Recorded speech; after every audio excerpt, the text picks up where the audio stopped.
आज अगर विश्व के 27 देश नरेंद्र मोदी जी के पीछे खड़े हैं तो ये नेतृत्व का ही कमाल है। जो लोग नरेंद्र मोदी जी के विदेश यात्राओं का जो मजाक उड़ाते थे, उन लोगों को मैं बता दूं कि फ्रांस जैसे देश ने प्रोएक्टिवली भारत को संपर्क करके नरेंद्र मोदी जी से बात करी है कि हम हर प्रकार की अनकंडीशनल सहायता के लिए अवेलेबल हैं।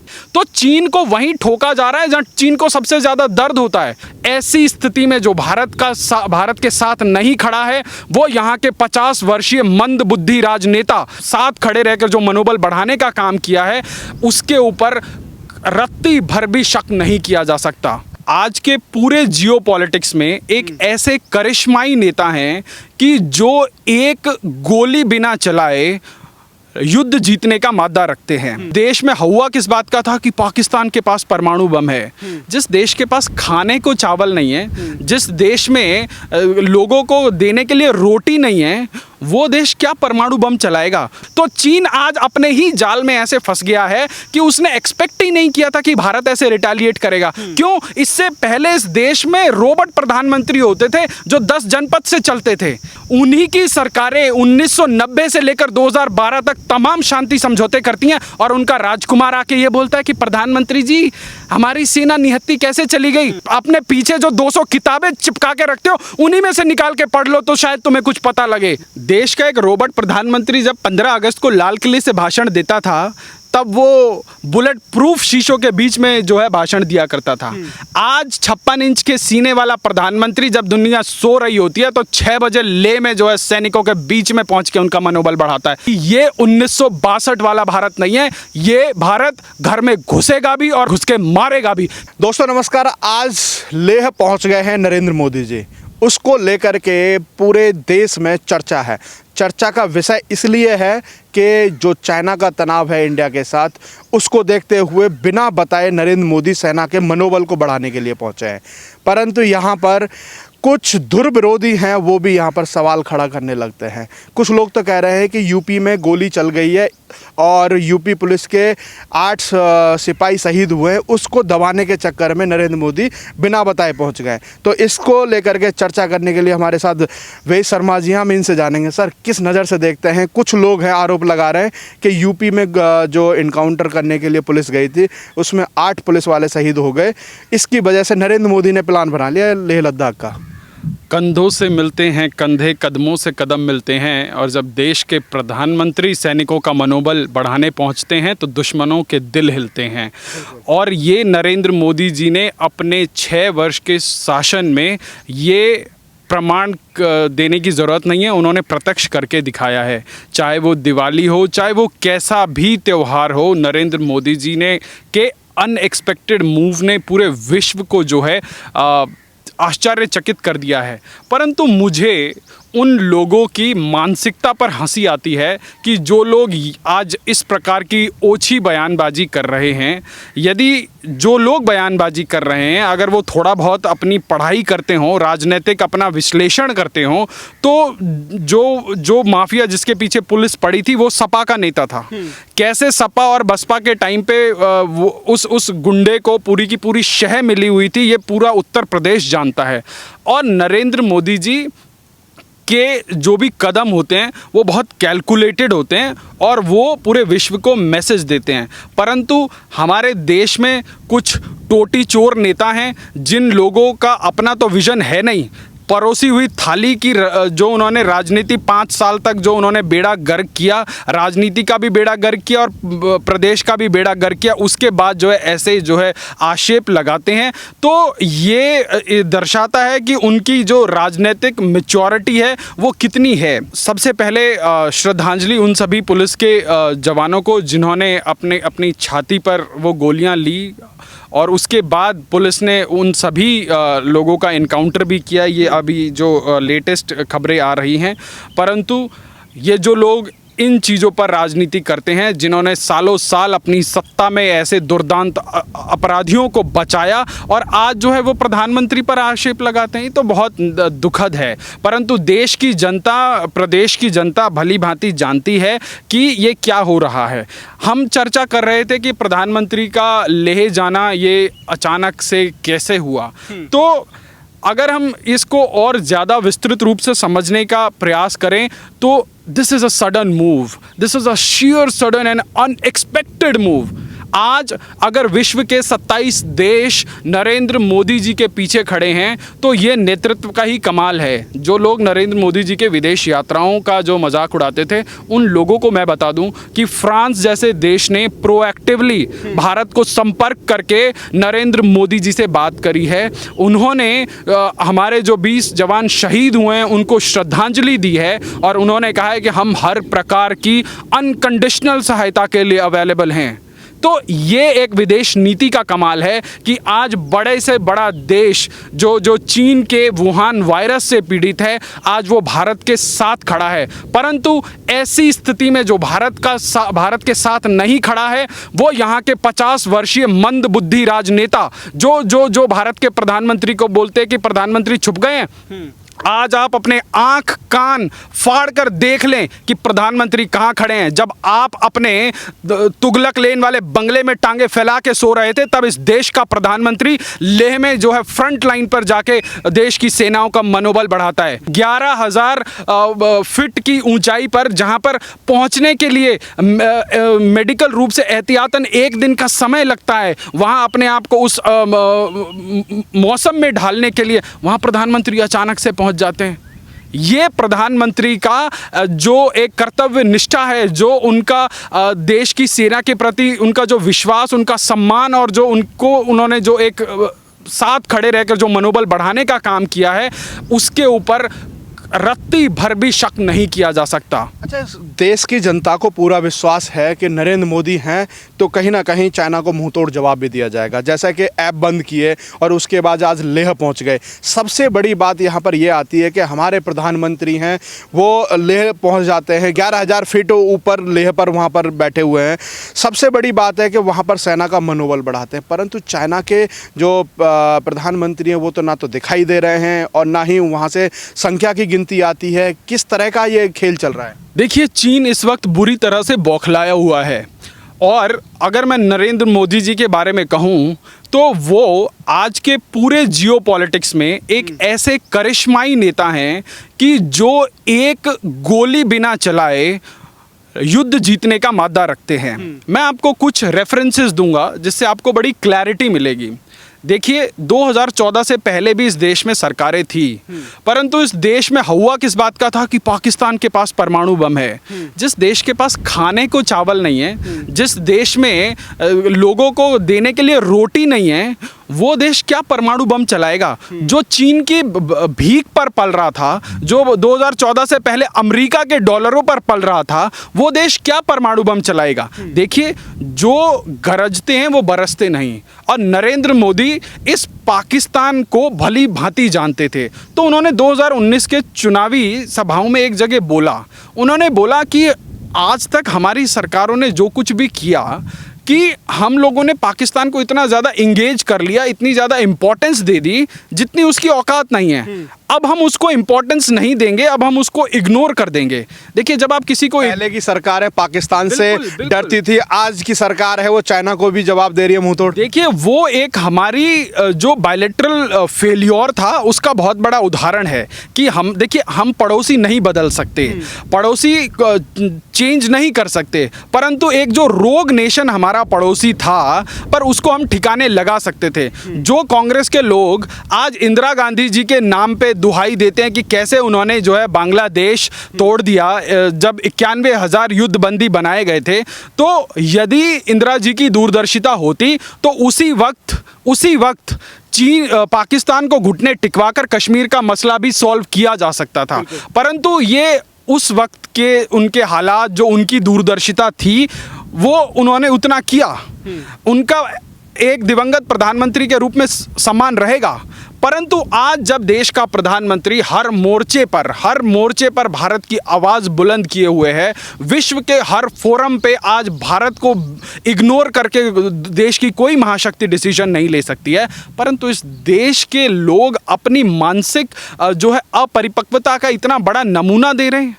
आज हमारे देश के अंदर क्या मजबूरी है, क्या कांग्रेस के लोग ऐसी स्थिति में देश के साथ आके खड़े नहीं हो सकते? उन लोगों की कौन सी ऐसी कमजोर नब्ज है जो चीनी कम्युनिस्ट पार्टी ने दबा रखी है कि उनको दबे मुंह जो है चीन के समर्थन में बात करनी पड़ती है? तो ये इस देश का दुर्भाग्य है कि यहाँ 50 साल के अधेड़ आदमी को युवा नेता बोल के प्रायोजित करना पड़ता है। उसके पीछे जो है जी आपके नाम के पीछे फलाना सरनेम लगाए तो आप मतलब सोच यहाँ के जो है शासक बनने का जो आप मादा रखते हैं, इसलिए उनकी जो चरण वंदना करनी पड़ती है। ये क्या मजबूरी है?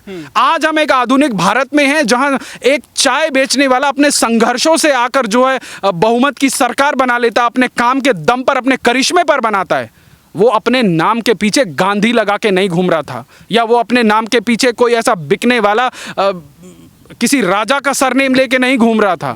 ये अपने आप में एक बहुत बड़ा केस स्टडी है। जो लोग आज किसी भी रीज़न से असहाय या अपने आप को हेल्पलेस महसूस करते हैं तो उनको सीखना चाहिए।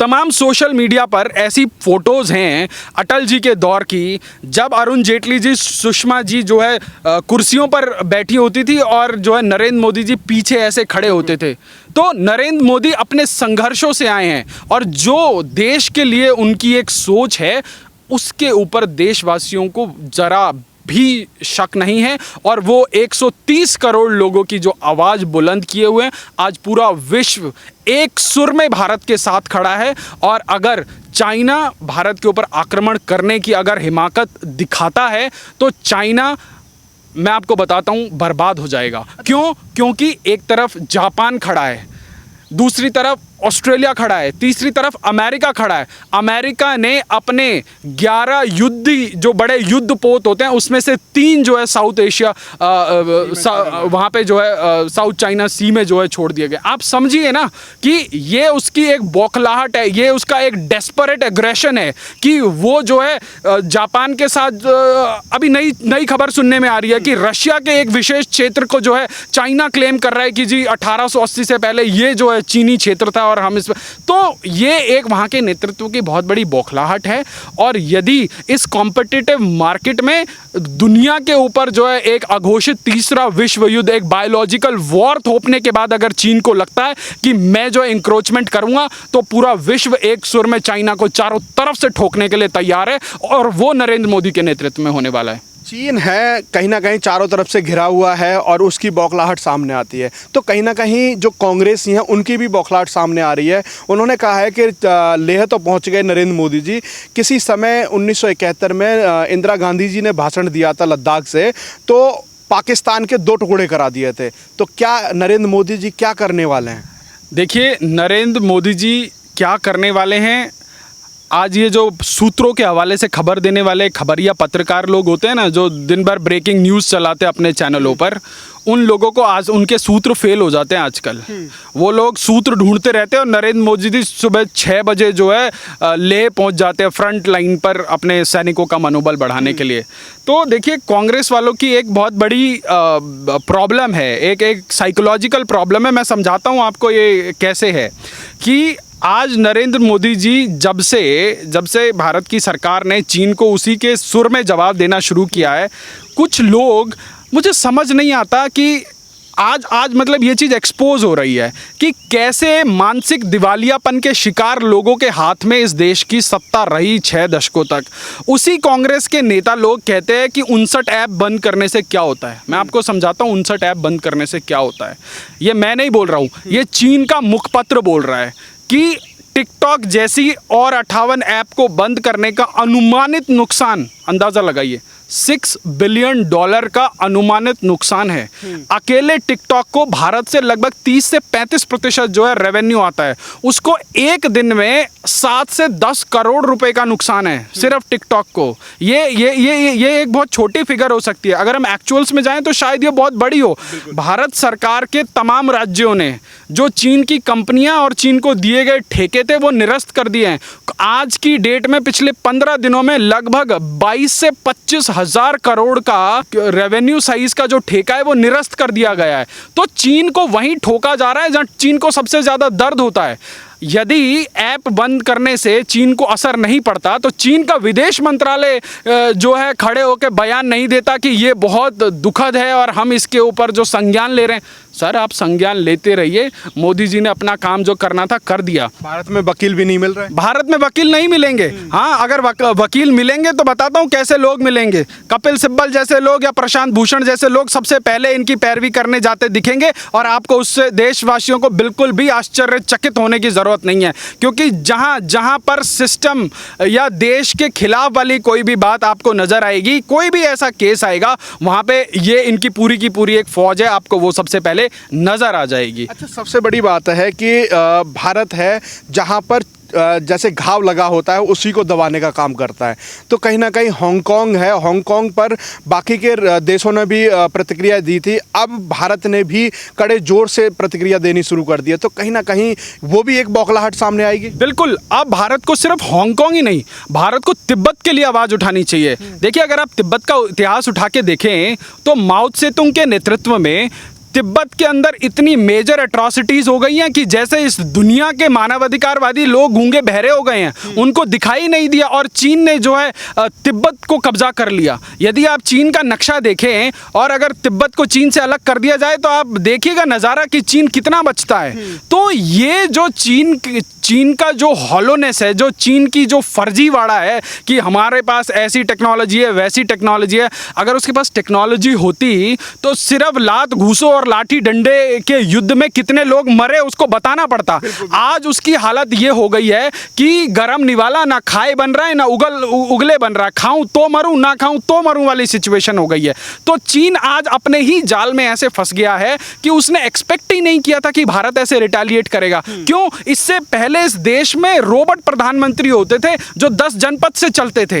एक परिवार की मुखिया चीन के कम्युनिस्ट पार्टी के साथ जाके जो है एक मेमोरेंडम साइन करके आती हैं, और चीन जो है अगले 6 साल में हमारे देश के अंदर 600 बार इंक्रोचमेंट करता है। ये मैं अपने घर से बना के डेटा नहीं दे रहा हूं, ये भारत सरकार का डेटा है। और उसके बाद जो है देश के प्रधानमंत्री कहते हैं कि जी आप विदेश मामलों को तूल मत दीजिए, चीन के साथ सीमा विवाद मामलों को तूल मत दीजिए। और उन्हीं की सरकारें 1990 से लेकर 2012 तक तमाम शांति समझौते करती हैं, और उनका राजकुमार आके ये बोलता है कि प्रधानमंत्री जी हमारी सेना निहत्ती कैसे चली गई। अरे भैया, अपनी मम्मी से पूछो, अपने रोबोट प्रधानमंत्री से पूछो, कम से कम जब इंटरव्यू देते वक्त अपने पीछे जो 200 किताबें चिपका के रखते हो उन्हीं में से निकाल के पढ़ लो तो शायद तुम्हें कुछ पता लगे। परंतु मानसिक दिवालियेपन की पराकाष्ठा है। इंटरव्यू देंगे पीछे 5000 किताबें लगा के, परंतु उनमें से आज तक 5 मिनट एक किताब उठा के पढ़ी हो। जब अपने ही प्रधानमंत्री द्वारा निकाले गए जो बिल का अध्यादेश लाके युवराज जो है फाड़ देते हैं, तो समझ लीजिए ना क्या सीरियसनेस रही होगी। एक सांसद कितना जिम्मेवार पद होता है। एक बंदा जो 10 साल से सांसद है, आज अमेठी से हार गया तो आज वायनाड से सांसद है, उसको कम से कम विदेश मामलों की सीरियसनेस की तो जानकारी होनी चाहिए कि हम राहुल गांधी जी, अगर आप अगली बार वायनाड भी चुनाव लड़ने लायक नहीं रहे तो आप बीजिंग या शंघाई से चुनाव नहीं लड़ेंगे। आपको लड़ना भारत भूमि में ही है। परंतु मेरी आपसे अपील है, इस चैनल के माध्यम से देशवासियों की एक अपील मैं आपसे करना चाहता हूं कि कम से कम विदेश मामलों में राजनीति करके अपना कद छोटा मत कीजिए। अच्छा, सबसे बड़ा सवाल ये खड़ा पैदा होता है आज की सिचुएशन में कि जो प्रधानमंत्री दिल्ली के एसी कमरों से बाहर नहीं निकलते थे, आज का प्रधानमंत्री बॉर्डर पर, वो भी लेह में जाकर के सीधा चीन को चुनौती देता है। देखिए, देश का एक रोबोट प्रधानमंत्री जब 15 अगस्त को लाल किले से भाषण देता था तब वो बुलेट प्रूफ शीशों के बीच में जो है भाषण दिया करता था। आज 56 इंच के सीने वाला प्रधानमंत्री जब दुनिया सो रही होती है तो 6 बजे लेह में जो है सैनिकों के बीच में पहुंच के उनका मनोबल बढ़ाता है। ये मेरे लिए गर्व की बात है, एक देशवासियों के लिए गर्व की बात है। यदि आज मोदी जी ने लद्दाख लेह में जाके यही संदेश देने का कोशिश की है पूरे विश्व पटल को कि हमारी तैयारियां पूरी हैं। आज एक तरफ गिलगित बाल्टिस्तान में पाकिस्तान ने जो है 20,000 सैनिकों का जमावड़ा कर दिया। चीन के सभी फ्रंट लाइन पर जो है चीन ने 25 से 30,000 फौजों का जो है जमावड़ा कर दिया। पाकिस्तान ने अपने जो है 2 एयरबेस चीन को दे दिए, परंतु हम लोगों ने भी 45,000 की सेना वहां पे पहुंचा दी है ओवरनाइट। तो अगर पाकिस्तान तो छोड़ो, पाकिस्तान की क्या ही बात करें, यदि चीन को अगर 1% भी गलतफहमी है तो आपके चैनल के माध्यम से देश की आवाज बन के मैं बताना चाहता हूं कि ये 1962 वाला भारत नहीं है। ये भारत घर में घुसेगा भी और घुस के मारेगा भी, क्योंकि इस देश की कमान नरेंद्र मोदी के पास है। अच्छा, सबसे बड़ा सवाल, एक लास्ट आखिरी सवाल होगा मेरा, कि जो रूस के प्रधानमंत्री हैं पुतिन, उनसे बातचीत होती है, दूसरे दिन लेह में पहुंच जाते हैं, क्या चल रहा है? सर, यही पूरे विश्व को संदेश देने के लिए काफ़ी है, क्योंकि रशिया चीन का एक स्ट्रैटेजिक एली है और भारत का भी बहुत पुराना सामरिक उसके साथ रिलेशन रहा है। अगर आप इतिहासकारों की माने तो भारत की कांग्रेस पार्टी और रूस के इतने घनिष्ठ संबंध थे कि भारत में इमरजेंसी थोपने से पहले श्रीमती इंदिरा गांधी जी ने अपने रूसी कम्युनिस्ट साथियों से सलाह मशवरा करके थोपा गया था। मैं आपको एक राजनीतिक इसमें जो है बात बता रहा हूं। तो भारत और रूस के संबंध हमेशा से अच्छे रहे हैं और ऐसी स्थिति में एक इमरजेंसी प्रोक्योरमेंट के लिए 33 जो सुखोई और फाइटर प्लेन का ऑर्डर कर देना, फिर प्रधानमंत्री का जो है वहां पे जो विक्ट्री डे परेड है उसकी बधाई देने के लिए रूस के राष्ट्रपति से बात करना, तो ये दुनिया को संदेश देने के लिए काफ़ी है और रूस को भी ये बताने के लिए काफ़ी है कि आपने डिसाइड करना है कि आप न्यूट्रल रहेंगे या हमारे साथ रहेंगे। तो ये पूरे विश्व में संदेश जा रहा है। आज जब डोनाल्ड ट्रंप ने ट्विटर में खुले आम लिख दिया पूरे वर्ल्ड के सामने कि we stand with India, France ने बोल दिया कि we stand with India, Japan खुलेआम बोल रहा है, ऑस्ट्रेलिया के प्रधानमंत्री जो है खुलेआम बोल रहे हैं, तो ये नरेंद्र मोदी जी के जो उन्होंने व्यक्तिगत लेवल पे जो एक अपनी रेपो पूरे विश्व में बनाई है, भारत की एक विदेश नीति की एक चमत्कारिक विदेश नीति बनाई है। देखिए, सरकारें इससे पहले भी रही हैं, परंतु आपको जान के हैरानी होगी कि देश में एक गूंगा बहरा प्रधानमंत्री था और एक उन्हीं की जो रूलिंग पार्टी है वो वहाँ पे जो मेमोरेंडम साइन करती है और चीन जो है हमारे देश को चारों तरफ से घेरने के लिए स्ट्रिंग ऑफ पर्ल्स बना लेता है। नरेंद्र मोदी जी ने उसी स्ट्रिंग ऑफ पर्ल्स को बर्बाद करने में 5 साल लगाए हैं। चीन की बौखलाहट ऐसे ही नहीं है। आज अगर हम पीओके, आज भारत की सेना अगर युद्ध की स्थिति में अगर पीओके को ले लेती है तो सबसे ज़्यादा नुकसान जो है चीन को होने वाला है। और इसी खतरे को भांपते हुए, भारत की एग्रेशन, भारत के पावर को भांपते हुए जो चीन ये जो है भारत को उलझाने की कोशिश कर रहा है, परंतु अब भारत उलझने वाला नहीं है, भारत उलझाने वाला है।